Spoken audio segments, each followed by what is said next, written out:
All right, this is the week 2 lecture. It's good to be with y'all today to talk about employment discrimination and harassment. This is a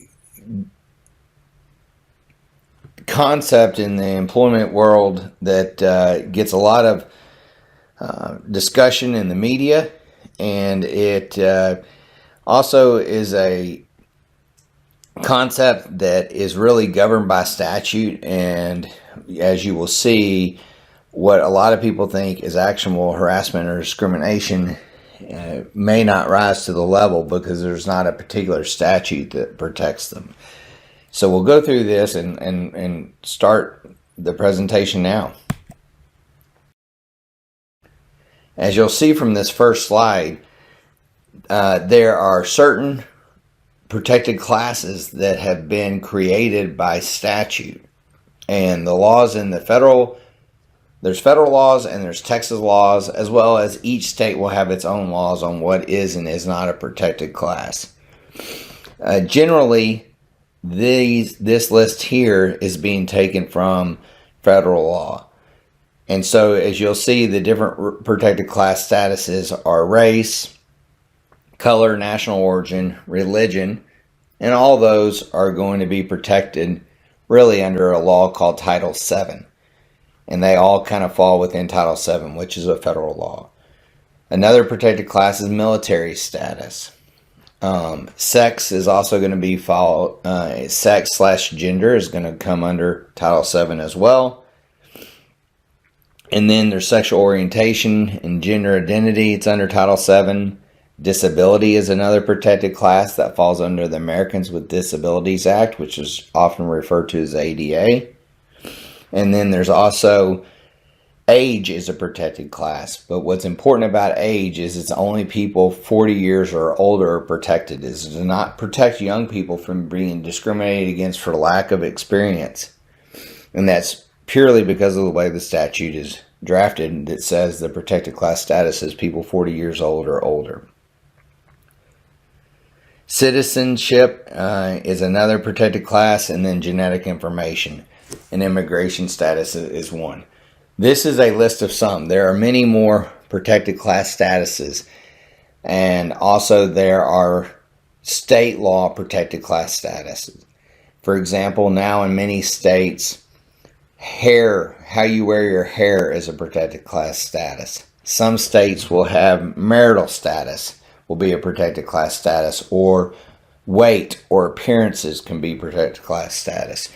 None of those, the hair is now a protected class status in Texas recently by something called the Crown Act, but it is not some of those other ones like smoking and HIV. Those are more state law protected class statuses that each state has created. One additional protected class status that's highlighted here in the second bullet point is retaliation. So when an employee complains of discrimination, complains of some kind of improper treatment based on one of these other protected class statuses, they then are protected themselves as a complainer. And you cannot terminate them because they complained about it or helped someone else complain about it and supported their complaint. That is another protected class status. And if you'll look at this, a lot of the protected class statuses are based off of things that you really can't change. It's inherent traits. And why are these the protected class statuses? Because that's what the legislature has decided, and these can change and they can add to them as they had over time, and they could also possibly take one away. I don't think that will happen, but as you'll see in here, certain things are not protected. And let's say it's a crazy example, but say you're a Dallas Cowboys fan or a San Francisco 49ers fan, and your employer and the owners of the company really like the Texans or like some other team, and they harass you and give you a hard time about being a fan of that team. that's not a protected class status. Or if they come in and say, we don't want people here wearing purple, and we don't like the color purple, it's too royal for us, and then they terminate those people, you may say, well, that's not fair, that's harassment and discrimination. Maybe, but it's not protected under a protected class status. The law isn't fairness. It is, if you are in a protected class status, you're protected. If you're not, we can fire you at will, even if you think it's unfair or a poor reason. But notice and just remember that the states can expand these protected class status categories state by state.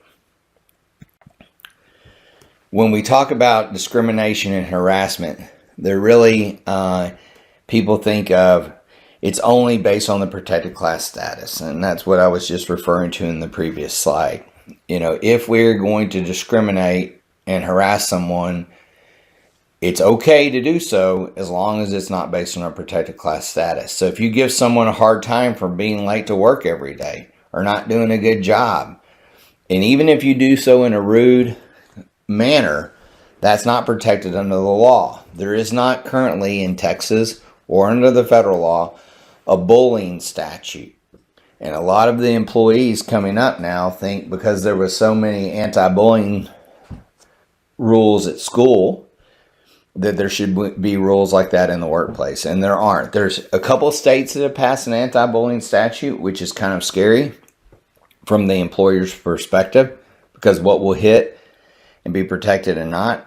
But most states do not have that. And if someone comes in and complains because, you know, they feel like they're being mistreated based on something other than a protected class status, that's really not, that's not protected activity, and you don't have to pay attention to it. Now, you may want to pay attention to it because it could create a bad morale problem in the workplace, but it's not something that's protected by law. One thing, and so let's look at that first bullet point, discrimination based on a protected class status. What would be an example? An example would be if we decided none of the Hispanic employees are going to be able to get raises this year. That would be discrimination based on a protected class status. Or if we said none of the men over 50 years old are entitled to go on the company trip because we don't want them to go this year. That would be a decision based on men over 40. And that would be two protected class statuses that would be being discriminated in that scenario. So you cannot make decisions based on a protected class status. And in fact, you'll see that some people have been saying recently that, well, we're only going to consider a minority or a woman for this position. That is discrimination. That is discriminating against all the other people and all the other protected class statuses. That's not allowed, despite when you'll have a president or somebody saying the only person I'm going to hire for this position, you know, recently on the U.S. Supreme Court was a black female. That if you did that in the private workplace or the public workplace, that is discrimination because you have excluded all the other protected class status from being eligible to apply for that role because you said, I'm only going to hire this. Well, that is discrimination about those other protected class status. Hostile work environment is another form of discrimination. And it really is, we're not making a decision based on the protected class status, but we make the work severe or pervasive as to a particular protected class status. And what that means is you make it just very hostile towards that protected class status. So if you're always making comments to someone about, hey, old man, or grandpa, or you're long in the tooth, or you're too old to pick up on this new concept, and those kind of comments over time could become severe, pervasive, and be discriminatory towards someone who's over 40 and protected by the age discrimination and employment statute. And so this theory of hostile work environment really started under sexual harassment. And it started under this concept where women were being exposed to negative comments about their bodies, comments about what they were wearing. In some of the old mechanic and machine shops, they would have posters on the wall that would have like a lady holding a drill or some kind of hammer, and they would be in a bathing suit. And they'd have those plastered all over the walls. And the women would say, look, I feel like it's a hostile work environment. They're making these comments. There's half nude pictures on the walls and things like that. And the court came up with another way to discriminate was this hostile work environment theory. And it started in the sex and gender concept, but it's now expanded, and you can have a hostile work environment based on any of the protected classes, based on age, based on race or color or national origin. And so you need to, that's just another theory of discrimination and harassment that's available for an employee to sue an employer. The last category is quid pro quo, and that's sexual harassment only. And basically the concept for quid pro quo it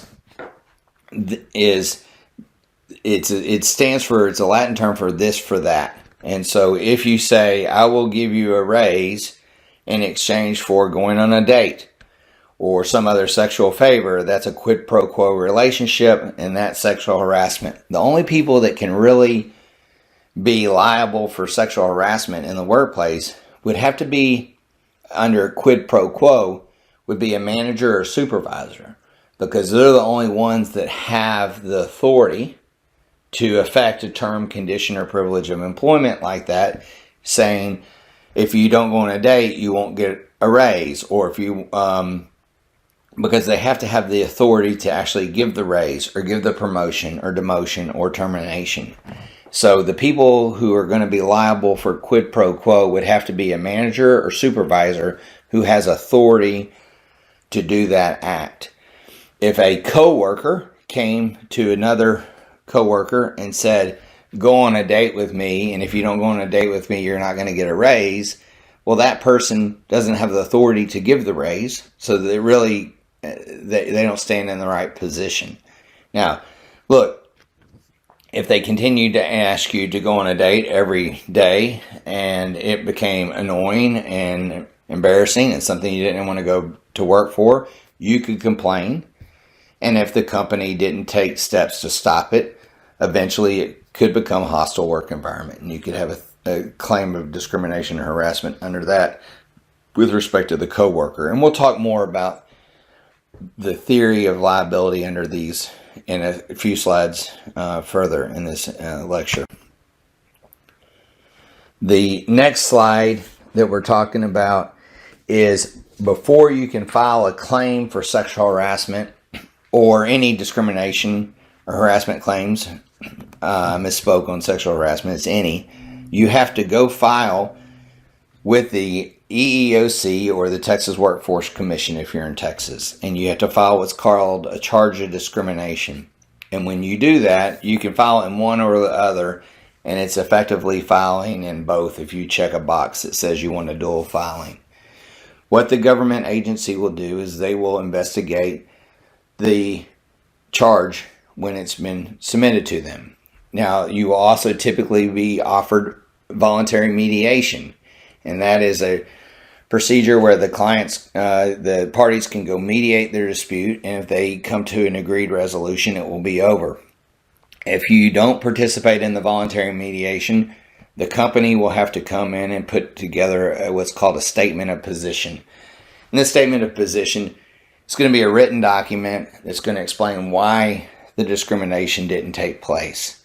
The government agency will continue their investigation, and they will eventually issue what's called a determination letter, and they'll either find cause or what used to be called no cause, and now they call it, they've switched the terminology a little bit to just a no finding. And once the employee who has filed the complaint or former employees filed that complaint and gone through that process, they'll get what's called a right to sue letter. And that is when they can ultimately go sue at the courthouse over one of these discrimination claims. And until they have that right to sue letter, they can't do it. They have to file within 300 days if they're going to go of the discrimination to the EEOC. And then once they get the right to sue letter, they have to file in federal court within 90 days, or in Texas, 60 days from when they get the right to sue letter from the state agency. If you miss those deadlines, their claim is barred and they will no longer be able to proceed with it. What's important for employers is make sure your statement of position is very accurate, because if you change the reasons for why they were let go later in the litigation process, you will cause yourself an inability to even be eligible for what's referred to as a motion for summary judgment, because you have a shifting reason for the termination, and that will lead to what's called pretext. And we'll talk about that in a few minutes. The Lilly Ledbetter Act of 2019, it was sold as an equal pay law. It was the first legislation of the Obama administration, but in reality, it's a limitations issue. The facts there was Miss Ledbetter in the 70s did not get a raise 1 year, but that happened because of a bad performance review. And the bad performance review, she said, happened after her boss asked her for a date. She said no. She claims after that, she got a poor performance review.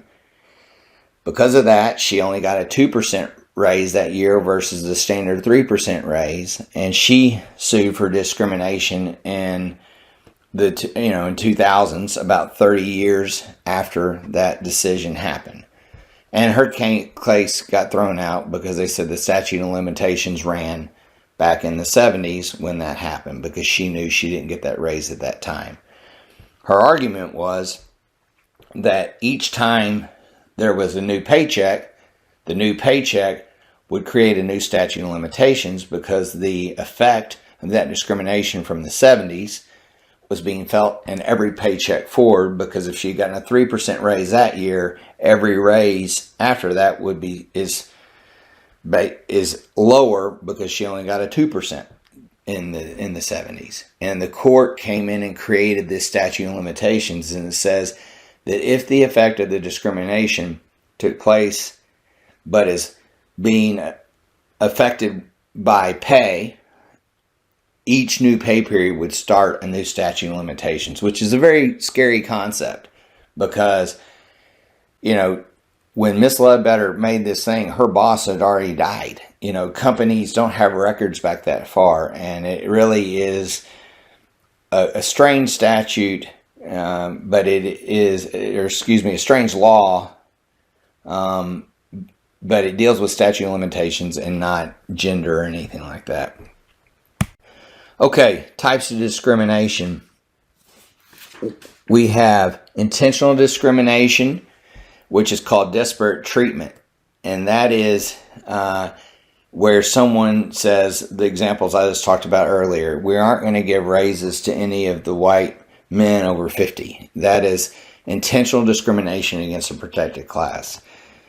As to disparate impact, also referred to at times as adverse impact. Those words are can be used interchangeably.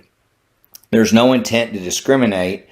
It is you have a neutral policy, but the effects of that neutral policy is adverse with respect to a protected class.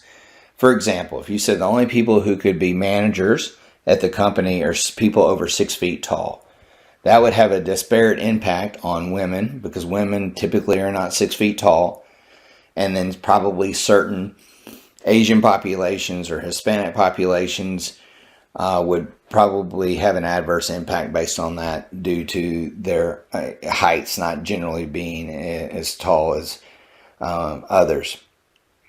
If you come in and say, we're not going to hire anyone based on arrest, the EEOC will say that has an adverse impact on minorities, because if you look at minority statistics on arrest, they're arrested at a lot higher percentage than their percentage in the population.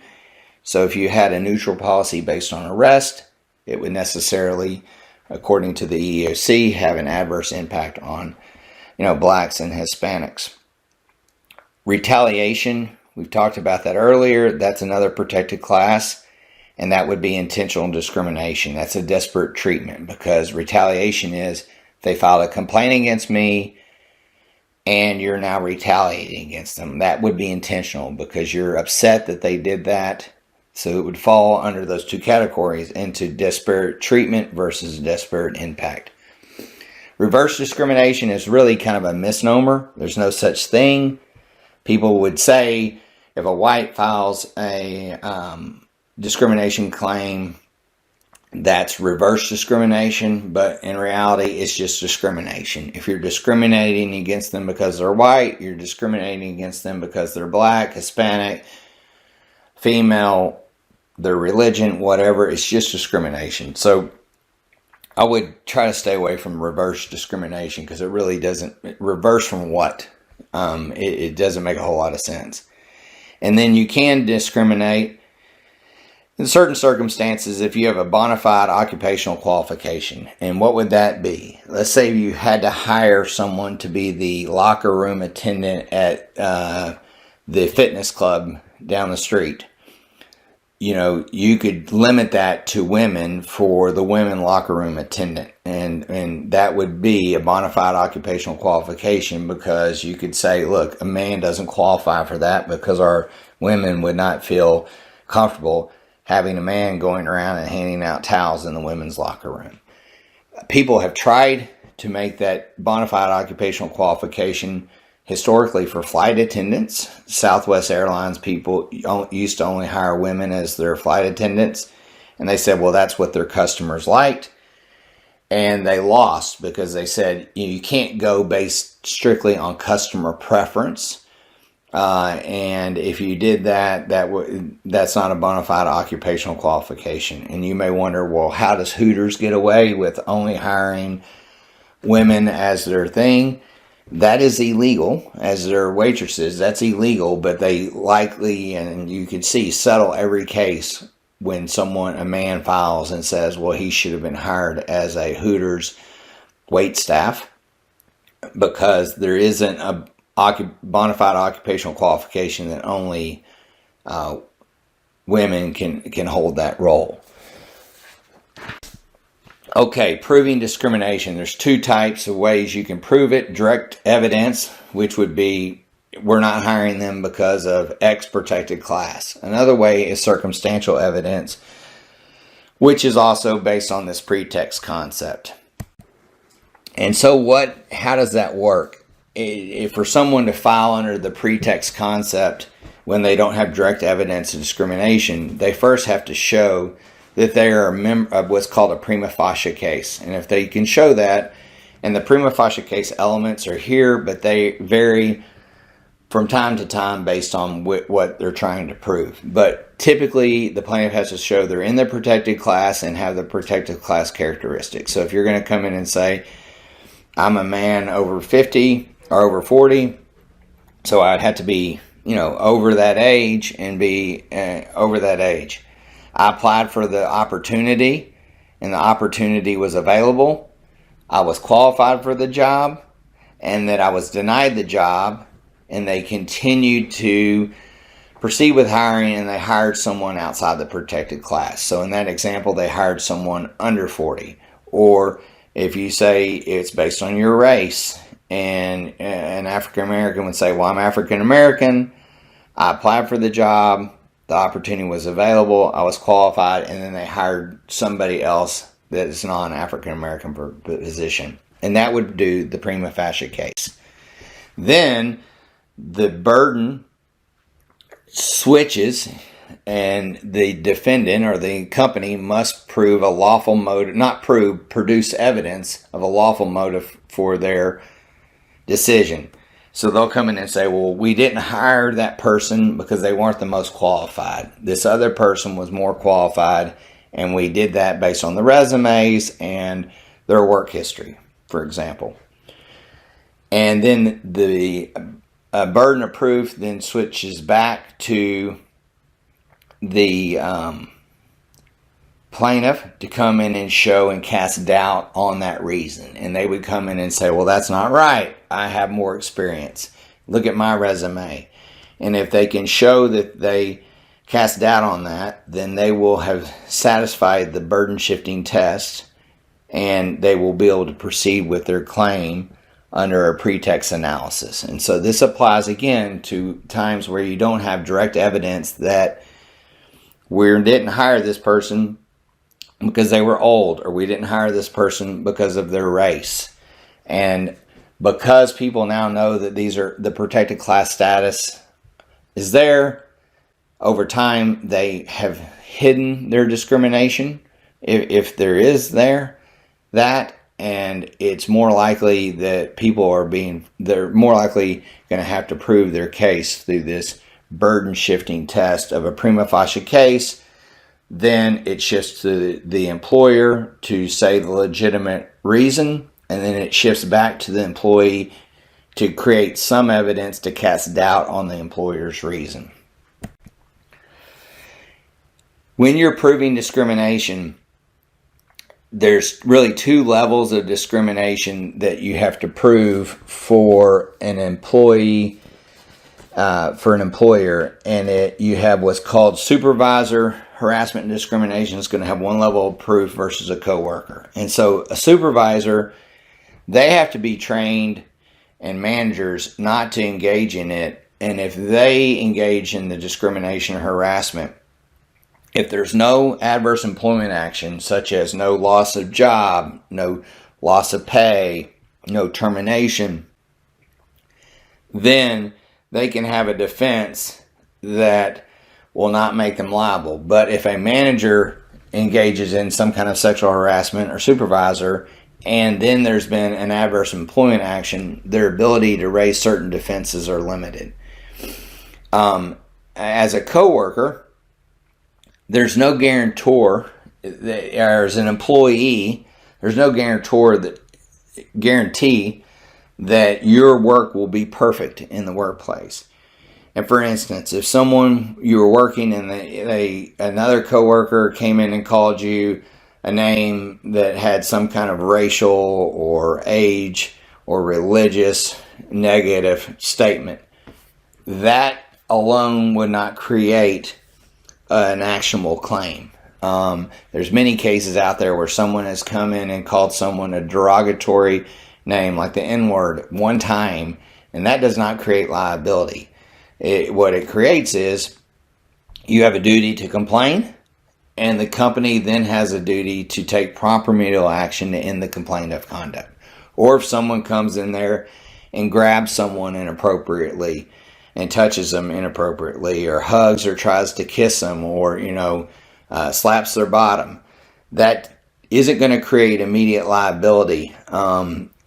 If the company has a harassment policy in the handbook, they train on the policy, and then the employee does complain, the company has the ability to take what's called prompt remedial action to end the complaint of conduct. And if they do so, then there will be no liability. And so it really you have to determine, is it who's doing the harassment? Is it a supervisor or a coworker? Because it changes how it's proven and the liability aspects. And you'll see that as you look at the book. An example you could have is if someone came in and grabbed someone in the breast and then made a negative comment, and then later they complain, the company stops it, and the person never touches them again. Well, then the company obviously took prompt remedial action in the complaint of conduct, and while that completely was rude and uncalled for and offensive, it would not automatically create liability. And again, if someone comes in and discriminates, harasses someone based on some type of protected class, some type of characteristic that is not a protected class, again, such as they're like for a particular football team, or in Texas, there's no protected class with respect to political parties. So if someone says, I'm going to fire you because I'm tired of hearing all your stuff about that protected party, that would not be a protected class in Texas. So pay attention to the protected classes and who has the liability, and this ends this lecture.